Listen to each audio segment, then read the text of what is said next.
Dear listeners, my name is Anthony Clark. And I'm Melanie Clark. And we are The Amazing Clarks. We're both award-winning certified life and love coaches and a husband and wife duo that have been coaching together as a team for 24 years and that have been passionately in love for 32. They call us the Amazing Clarks because we empower people to live amazing lives. And we're here to help you get from where you are to where you want to be in life and love. Love the Amazing Clarks is our personal love letter to all of you who still believe in love. That's right. So let's get this party started. Yes. So today we have another amazing podcast for you guys. Today's main topic is Love School. Love School. Love School. What's that about? Love School is basically what we're going to talk about today is how when you're in a relationship, you not only have to be a teacher, but you also have to be a student if you want your relationship to be successful. So now a lot of you guys are like, what are you talking about? Teacher, student, don't worry. We're going to cover all of that and much, much more, but you guys will be glad we did cover it. Yes. So, but before we jump into the main topic, it's time for the listeners' letters. Okay. So now in this segment, this is where you guys can send in your questions about relationships, dating, life in general, and we will answer your questions on the podcast. So babe, what's today's listener's letter? Okay, so today's listener letter says, my girlfriend and I were listening to your show and she takes everything you say to heart. She believes that she has bad energy because she attracted me and I'm not a high quality man. Ooh. She said that she needs to concentrate on building a new reality with better things in it and that it doesn't include me. What am I supposed to do here? Ooh, I love this one. Wow, good one, good one. So yes. You know what? Since you love it, why don't you go ahead and take it? Yes. I'll jump in. So good. So let's answer his question. What is he supposed to do? You are supposed to raise your vibration so you can be a match to her new reality. Yeah. That's what you're supposed to do. So what I take from what she's saying is she wants to level up. Right? Like everything in life is energy and everything is frequency. So she is not currently happy with the frequency that they're on. So she wants to level up. And you do that by changing your mind, by deciding this is what I want my life to look like. This is what I want my relationship to look like. And then focusing on that and stepping into that energy by mimicking it as much as possible. So if he wants to be part of that, he needs to listen to what she's trying to manifest and find a way to make himself a match to that. And that's what we do as coaches, right? Like we help people get into the frequency of what they want to manifest in their lives. So I love this listener letter. Good job, listeners. That's a good listener letter. Yeah. First of all, I love the fact that she listens to our podcast and that she takes us. Me too. Literally. That's nice. Love it. You should take us seriously because we're serious about our advice that we give to you because we care. We want to see you guys be successful. Absolutely. And as far as she's attracting you and you're a manifestation that she doesn't want or she wants something different, first of all, if you're happy with what you're attracting, then that's a different story. But if you're not happy with where you're at and what you're attracting, then sync up with her. Get in tune with her. See what vibration, what frequency she's looking for and see if you can match it, just like Melanie was saying. But once again, her manifestations are her manifestations. You're not responsible for what she manifests. That's completely on her. So the key is just to make sure that your frequency is high. Make sure you live in the best life. Make sure you're aligned with your dreams and your passions. That's all you could do from there and feel good and have gratitude. Yes. And if you do that, if you guys are a vibrational match or meant to be together, then you will. And if you're not a vibrational match and not meant to be together, then you will gently go apart, or grow apart, or move apart. Yeah. I like to give people hope. So if you move yourself to joy and love and abundance, you may show up in her new reality. And if that's where you want to be, that's where you got to put your focus. Right. So good stuff. She's trying to teach him, babe. Yeah. She's trying to teach him how to create his reality. I love that. That's level great. Up that frequency, turn it up. Yes, exactly. So she's trying to teach. And he's not trying to be the student. Yeah. What do you think about that, Anthony? That sounds like a segue. Yes, that sounds like a segue. Yes, it does. But before we jump to that, guys, once again, if you have any questions that you want us to answer on the podcast, then submit your questions in the listener's notes below. Perfect. Okay, so Melanie set up that segue to the teacher-student relationship dynamic in relationships, Ooh. and how does this work in the love school. I like Yeah. the term love school Yeah. because what we're kind of doing on this podcast, we're educating people. Mm-hmm. So we're kind of teaching them, like it's sort of like school. Oh, I Yeah, like that. sort of like school. I like that. But not only are we the teachers, but we also are the students, because even as we're Yeah. teaching, I'm still learning things Yeah, me as we too. go along. Me too. I love learning. Yeah. So I chose this topic because I realized the other day that, and from our coaching, all the clients that we coach, and, watching, paying attention to social media and the issues they're dealing with in their relationships, Mm-hmm. I realized that it's important for you to let your partner know what you need in order to be happy, Mm-hmm. what you need in order to feel satisfied in a relationship. Right. So when you're doing that, you're kind of teaching your partner. Yeah. Here's how to love me better. Here's how to make me feel more connected to you. Here's what I need, Mm-hmm. which is important. And I realized that when couples are in the limerence stage, when they first fall in love, they automatically go to the teacher stage, but they're also in the student stage. And the student stage is when your partner's telling you what they need. It's when you're being receptive, you're learning, Mm-hmm. you're the student, you're They want to learning. know. They're really open to it. Yeah. Right. And when couples are in limerence, they instinctively do that because the chemical cocktails that the body's creating to make them feel all that passion and hotness for each other and gratitude and appreciation. So they automatically want to know, how can I please you? So they're Yeah. automatically going, I want to be a student. I want to learn Yeah. because I'm so excited to be with you. Mm-hmm. And it works both ways. And that tends to move the relationship along on the right track. It makes it feel exciting. Right. And it makes it makes the relationship work.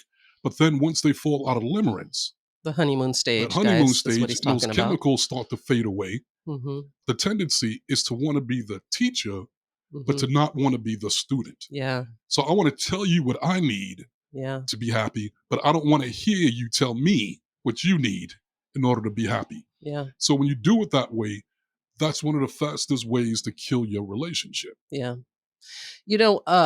When you brought this topic up, what stood out for me, what I noticed about couples is once they get past that honeymoon stage and they just want to be the teacher, I Mm. think it's because they think that they already know the person, right? Mm. They have created judgment, they have created a story, and they have decided this is who you are. I already know. Mhm. You don't need to tell me. You telling me is a put down. Mhm. By you telling me, you think I don't know you. You Mhm. don't think Yeah. I know how to have a relationship. You don't think I know what I'm doing. So now I have to teach you Mhm. and I have to be in charge because I already know. Right. And that's a slippery slope. You don't already know. Anthony, I've been with you for over 30 years and I don't know everything about you because you're always changing and growing. And you don't know everything about me because Mhm. I'm always changing and growing. That's what it Nope. keeps the relationship exciting. But Right. I think when people go into the teacher mode, it's because they've decided the game's over. They already know you. Right. It is what it is, and they don't need to listen to you. And by you expressing a need, it is a personal attack on them. Would you agree with that? I agree with that. And I also want to make the point that I don't think you want to know everything about me. Trust me. I'm going to agree with you on that, You don't want sir. to know everything I about don't me. think I want to either. There are some Yeah. times where you get quiet, babe, and you'll be quiet, and I could just tell, like you're in your head, and I'll say something like, "What's going on? What are you thinking about?" And you always say, "You don't want to know," and I always say, "Okay, I don't want to know," because I trust that you're thinking things that are personal to you, that Yeah. you don't need to share everything. And the same thing with me. I'm thinking thoughts that are not for you, and that's okay. We're allowed to have our individual thoughts. And I do not want to know all of your thoughts either. Are Trust you me. sure? Oh, trust me. Are Yeah. you sure? I could Trust pull me. them all out for you if you want me No, to. no. Ignorance is bliss. You need to keep some degree of mystery in a relationship I to agree. keep each other on their toes, I agree. And I I agree think with that that. that's a part of why couples Mm. stop becoming students. Yeah. I think that their egos get in the way and they start to take each other for granted. Mm-hmm. When they're in that limerence stage, you don't know if you're going to really stay together with that person forever, but you want to be with that person Yeah. because you're yearning for that person. You can't get enough of that person. So because of that, you appreciate them more. Yeah. But it's like once couples say "I do," Mm-hmm. then They don't. they don't anymore. They don't want to be the student. Now it's like I don't have to appreciate you like that. I can take you for granted now. Yeah. You're not going anywhere. Yeah. And so because of that, I'm not going to make the effort to be the student. Who Yeah. the hell are you to tell me what to do? Don't Mm-hmm. teach me. Nobody's. I'm going to tell you. Don't tell me. So they take it as criticism, as opposed to going, you know what? What my partner needs is important. I value my partner being happy. Mm-hmm. So because of that, I'm going to humble myself, even when my ego's like, don't let him tell you about it. No, when you change the way you look at things, the things you look at change. You can look at it like they're trying to tell me what to do, or they're criticizing me, telling me I'm doing it wrong. Right. Or you can change your perspective and go, you know what? I signed up because I want to be in a happiest relationship possible. I want my partner to be as satisfied in this relationship as possible, just Mm-hmm. like I do. So if my partner needs this, they're not criticizing me. They're teaching me. They're Yeah. teaching me how to love them better, teaching me how to understand them better, teaching me how to feel more connected to them. Yeah. So just change your perspective on it. But the ego gets in the way. And it was like the other day we were talking to a client slash Mm-hmm. family member, Mm-hmm. and we asked, you know what? Do you want your partner to be happy? And she said, no, no. I So, want him to do what I want him to do. right. I just want him to do what I want him to do for me. Yeah. So she's teaching, Yeah. but she's not listening. She's not learning. She's Yeah. not growing. And because of that, the relationship is stagnant. The Yeah. relationship isn't growing. Yeah. No, it's very true. And I think it's just human nature, right? And we're just in, I don't know if it's a stage or whatever it is, where people are very self-focused, which is a good thing, right? We're in the self-love movement, the mental health, the self-development, like all really good. But even though we're loving ourselves and growing ourselves and focused on ourselves, if you're in a relationship, you have got to stream some of that energy to your partner, and you've got to actually care what they want and need. And the only way that you'll actually know what they want and need is by listening to them, Mhm. right? Is by being open to hearing what they have to say. And you cannot, I mean, you can, but it's not a great idea to tell your partner what they need. Tell them who they are, tell them how they are, because that's you deciding who they are instead of listening who they are and what they want and need. And you'll keep treating them the way that you're treating them. And if that doesn't work for them, then the relationship is going to end. This client that you're talking about has been being told for a long time the way that she's treating her partner is hurting him, and he does not want it. He has told her how he wants to be treated, and she has not listened. So he's making some different decisions in the relationship because, in her mind, no, I don't have to. That's who you are. You're going to accept it. And that's just the way it is. And people will only take that for so long. So don't get it twisted just because you're married or in a committed relationship that someone is just going to hang around forever and not get their needs met in the relationship. They're not going to. Yeah. So you have to definitely be a teacher, but you also have to be a student. And when you're a student, you're really, really growing from that as well. It is helping your self development because you're learning and understanding other people more. And we need to understand each other more so that we have compassion and empathy for one another. We need more of that in the world right now. And I think people don't have compassion and empathy because that literally requires them to put themselves in somebody else's shoes, to get out of their own perspective and see maybe you have a different perspective than me, a different need, but that doesn't make you wrong or bad. It's just different. And so I think that's where that conflict comes in. Did you have something you wanted to say? Because I had a whole nother point I wanted to make with that, but you do you, boo. You do you. I'll be back. I'll be back. That was good. Okay. I wanted to add that I think another challenge that comes up for couples is that, first of all, there's nothing worse than being in a relationship with someone that only wants to be a teacher. It's frustrating because it's like you keep talking to me, but you're not listening to me. You keep just talking at me and telling me about myself, but you're not listening. So that feels very unfair in a relationship. One-sided. And also it gets frustrating, I think, sometimes because just like in school, when you're a teacher, you have to understand how the student learns because every student receives information and processes information differently. Yeah. So you can't have a cookie cutter perspective like this is the way it is for everybody. This is the way it works for me. So this is how you should receive information. So, for example, If you go to your partner, you're asking your partner for something.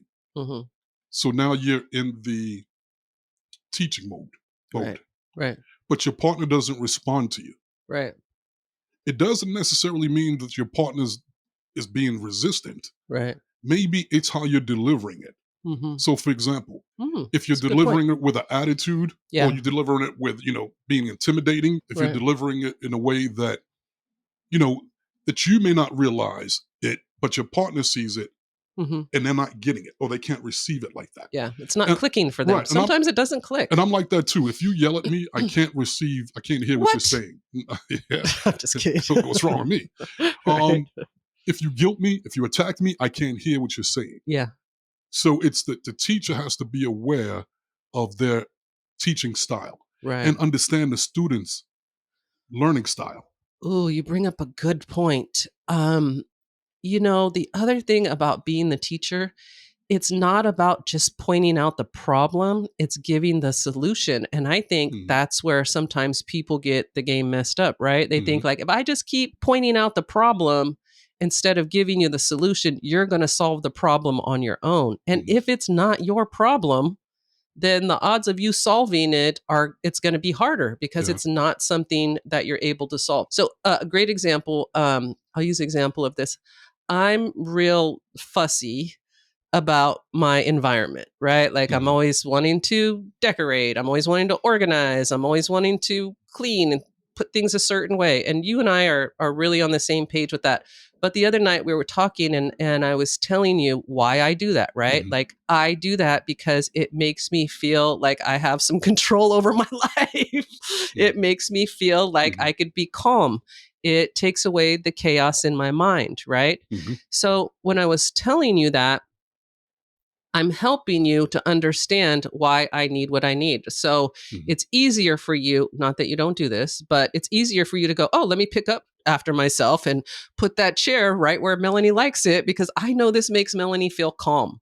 I know this is how she relaxes. But you could have said, well, I don't care about that. It's not that big of a deal. And you're being nitpicky and you're fussy or whatever. But you listen to me. And I notice the more I communicate why I need what I need, the easier it is for you to receive it and get on board with it. And I think for a lot of people, they want to just keep complaining like, pick up after yourself. You're not picking up after yourself. You didn't pick up after yourself. When are you going to pick up after yourself? Why don't you pick up after yourself?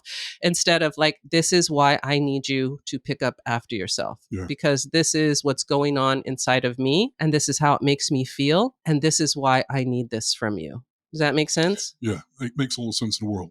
And I do it because I want to get a smiley face from you. Aw, that's a great reason. Yeah.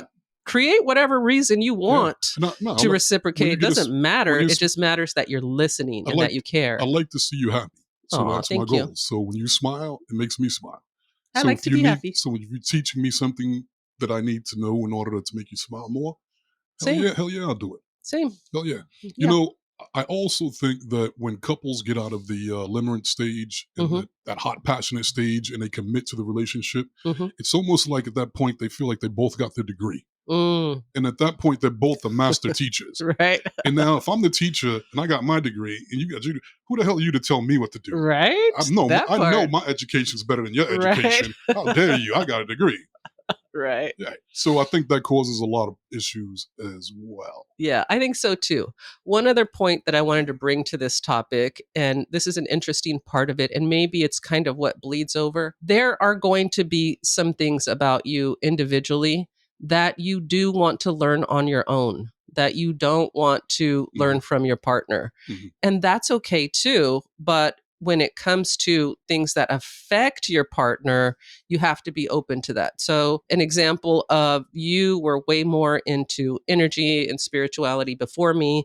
You tried to teach me. I couldn't hear it from you because I had my own path. I mean, you could even tell in how we talk, right? Like my filter for those topics is very different than your filter for those topics, but we have some crossover. And I think it was important for me to be in my own lane when it came to that topic to incorporate it into myself. And we share that, but it's something that I just needed to do on my own. And there are going to be those instances. So we're not saying like you have to teach each other everything and learn from each other.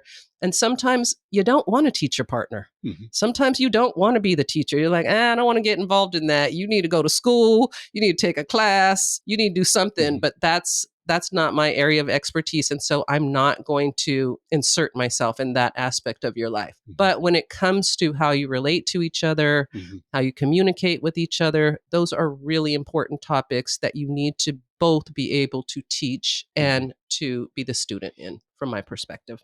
I agree with your perspective. And in order to be a great teacher, I also believe that it's not only about teaching, it's also about giving kudos. Yeah. It's also about giving positive reinforcement. Yes. Tell a student, good job over here. Good Yeah. job with this. I see you over there. Look at you. All right. I think that's a big part of it as well. It's very, very important. Yeah, I agree. Yeah. Yes. Do you think that in your first marriage, you were more of a teacher or a student? I would say that I was more of a student because my first husband was a lot older than me. Okay. Did you like being a student? I did like being a student, but I also wanted to be able to teach a little bit, and there was not very much room for that. That's why you dropped out of school. Yeah, I dropped out of school. Yeah. Yeah, that's why I dropped out of school. Yeah, pretty much. Makes sense. That's It's bound pretty to happen. much. Bound to happen. Pretty much. Brings up a great point. I want to be able to give some coaching tips on this. There are going to be reasons, and you guys have to do this personal work. There are going to be reasons that you're resistant to being the student in your relationship. And if you feel resistant to being the student, a lot of times what we see with couples, it's going to be one of two things. There's resentment. Something has happened that you have not forgiven and you're holding on to it. So being able to receive from your partner is blocked by that resentment. So you need to revisit that and get some help or help yourself clear that up, whatever that is. And I think the other thing that prevents people from wanting to be a student is they have hyper focused on problems in the relationship. So they do not trust their partner to be a teacher because they're only seeing the things that they don't like, which kind of makes them look at their partner, look down on their partner. Right. Like, you're not good enough to teach me because look, you can't even do all of this stuff. So how the hell you gonna tell me, that kind of thing, right? Right. So when it comes to that, that's just habit. Like, that's just how our brains work. We're always trying to solve problems. We're looking for threats, all that kind of thing. But you can consciously start moving your focus to what they're doing right, like some of the good things that they're doing. And I just noticed this so much because we get the opportunity to coach couples, is that literally it's like 10 to 15% of what is wrong in the relationship is what they're focused on. And you have this whole other 85% that's actually working and going great, but they don't see it or they don't acknowledge it because they're too busy trying to fix the 10 to 15%. I would say move your focus away from that for a little while and start making lists of gratitude, what they're doing well, telling them what they're doing well, showing them what you like, showing them what you love. When we show each other what we love, we're more open to receiving, I don't want to say criticism, but instruction on how to love us better. More open to feedback from a partner. Absolutely. I agree. Absolutely. Well, that was a great topic. Thank you. You did amazing as well. Good job. Good job. Thank you so much. Well, I just want to thank everyone for joining us, hanging out with us. We really, really love and appreciate you guys. That's right. And if you guys haven't got a chance to get a copy of our book, Crack the Code, Secrets to Achieving Your Happily Ever After, make sure you pick up your copy today, available at Amazon.com. And if you guys are interested in coaching with the Amazing Clarks, yes, you can coach with us. Ooh. You can do it on Zoom. We can coach in person if you're in the Charlotte, North Carolina area, or you can even coach on the phone, no matter where you live around the globe. So if you're interested, reach out to us at theamazingclarks.com. And last but not least, if you guys are interested in becoming a life coach, or you just want to learn some skills to life coach yourself or the people around you or your business team, doesn't matter, then check out our life coach training and certification course at lawofattraction.lifecoachacademy.com. And be sure to connect with us on TikTok, Instagram, and YouTube at The Amazing Clarks. And remember, guys, to go there, you got to grow there. There you go. We gave it to you. Now, what you going to do with it? See you next time. See you next time.